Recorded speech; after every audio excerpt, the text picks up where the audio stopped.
This week on Dateline Schools, we're taking a look at testing now that spring break is behind us, and that means we're in the middle of the testing window here in the state of Michigan for our 3rd through 11th grade students. And to help us understand all this testing and what it means and what our districts get out of it, my special guest is the Director of Education Services here at St. Clair County RESA, Brenda Tenniswood. And Brenda, boy, I remember those days filling in the dots and all that kind of stuff.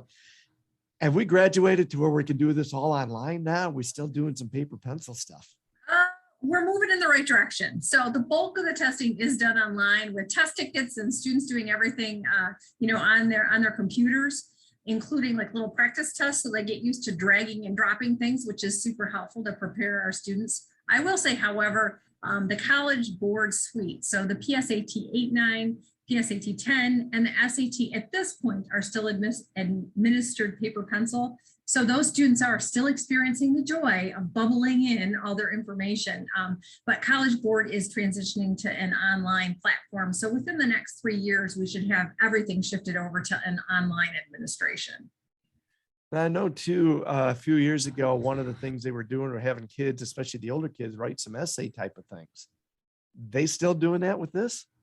That is definitely a topic of conversation in the state of Michigan. Excellent question. So yes, it's interesting because the state of Michigan still is requiring the essay on the SAT administration because it's a school day administration.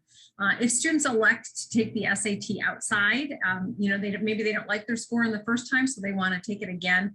At that point, the essay becomes optional. But on the day in school, it's still mandatory. There's conversation going on at the state level. I don't know if that's going to change, so stay tuned for that.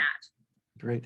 And you would think too, with moving more toward the online piece, does that mean our instructors, our teachers and administrators are going to get the data back earlier than they would have otherwise?